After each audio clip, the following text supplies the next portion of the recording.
KPK memperoleh informasi keberadaan tersangka dari pihak yang selalu berhubungan dengan RHP.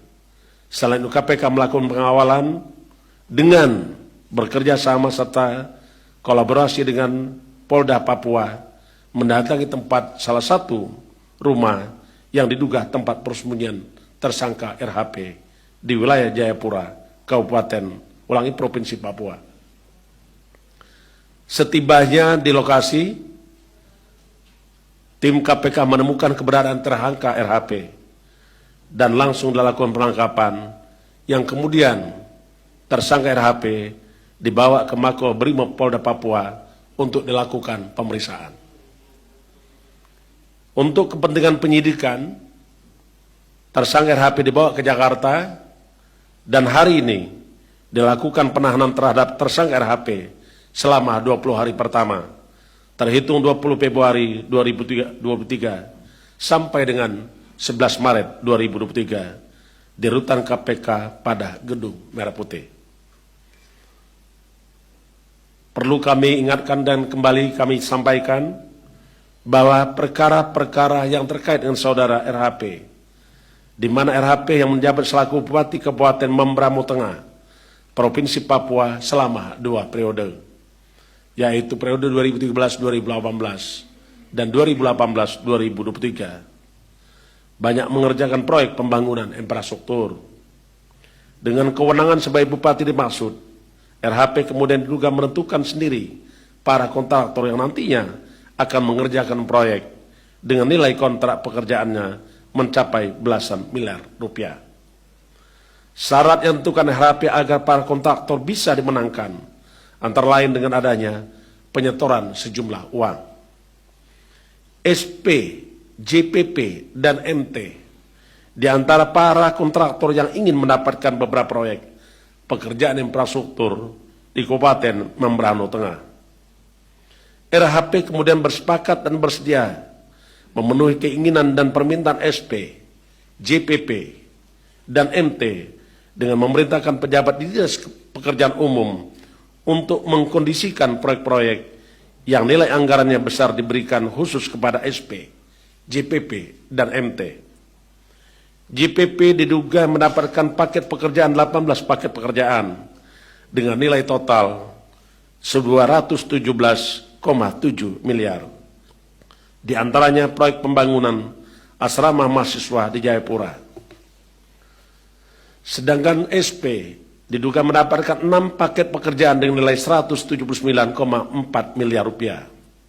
Adapun MT mendapatkan 3 paket pekerjaan dengan nilai 9,4 miliar rupiah. Realisasi pemberian uang pada RHP dilakukan melalui transfer rekening bank dengan menggunakan nama-nama dari beberapa orang kepercayaan RHP. RHP juga diduga menerima sejumlah uang sebagai gratifikasi dari beberapa pihak yang kemudian diduga juga dilakukan tindak pidana pencucian uang berupa membelanjakan, menyembunyikan, maupun menyamarkan asal-usul dari harta kekayaan yang berasal dari tindak pidana korupsi. Sejauh ini terkait dengan dugaan suap, gratifikasi, dan pencucian uang yang dinikmati tersangka RHP sejumlah sekitar 200 miliar. Dan hal ini terus dilakukan pendalaman serta dikembangkan oleh penyidik KPK. Selama proses penyidikan, tim penyidik telah melakukan pemeriksaan setidaknya 110 orang saksi diperiksa sebagai saksi. Dan juga telah melakukan penyitaan berbagai aset yang bernilai ekonomis.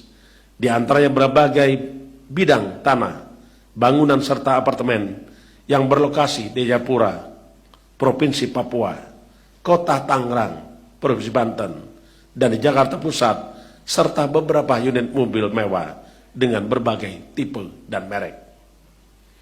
Atas perbuatannya, tersangka disangkakan melanggar pasal 12 huruf A atau huruf B atau pasal 11 dan pasal 12B besar Undang-Undang Republik Indonesia Nomor 31 Tahun 1999 tentang pemberantasan tindak pidana korupsi, sebagaimana telah diubah dengan Undang-Undang Republik Indonesia Nomor 20 Tahun 2001 tentang perubahan atas Undang-Undang Nomor 31 Tahun 1999 tentang pemberantasan tindak pidana korupsi, yonto pasal 3 dan pasal 4 Undang-Undang Nomor 8 Tahun 2010 tentang pencegahan dan pemberantasan tindak pidana pencucian uang.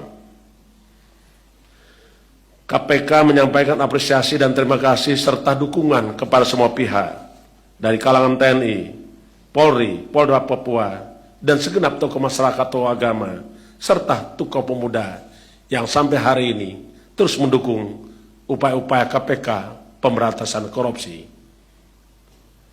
KPK tetap berkomitmen untuk menangkap para DPO lainnya yang berharap kepada semua pihak untuk membantu KPK dalam rangka penangkapan dan pencarian para tersangka yang sampai hari ini masih melarikan diri.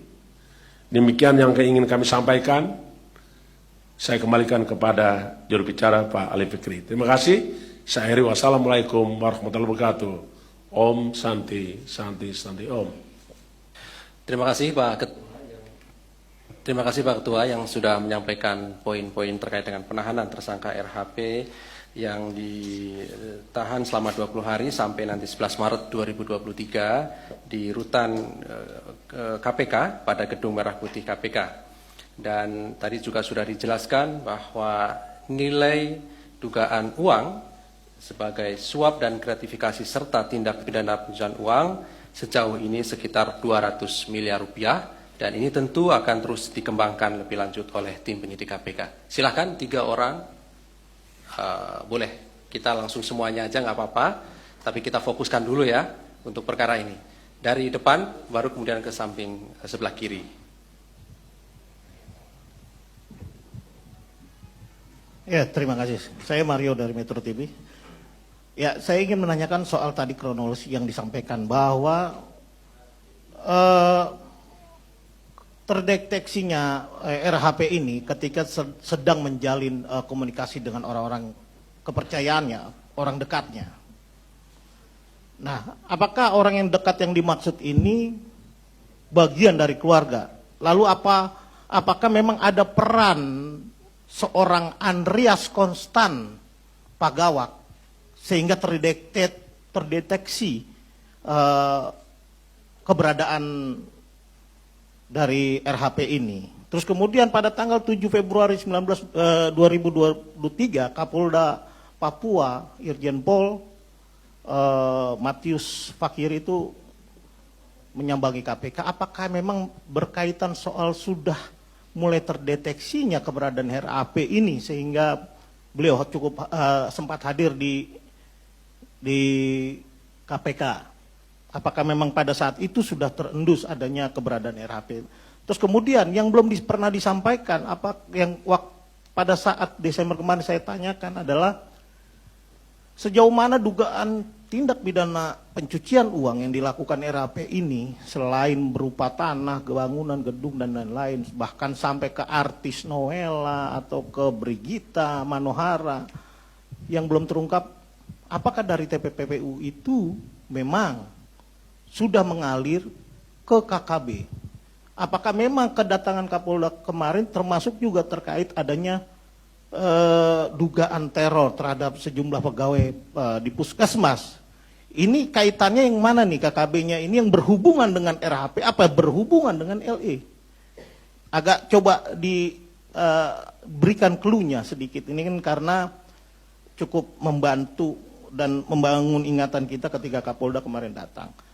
Nah, selanjutnya pertanyaan saya, apakah KPK sendiri sudah mengetahui pihak-pihak mana saja yang diduga membantu RHP ini berjalan-jalan selama 7 bulan?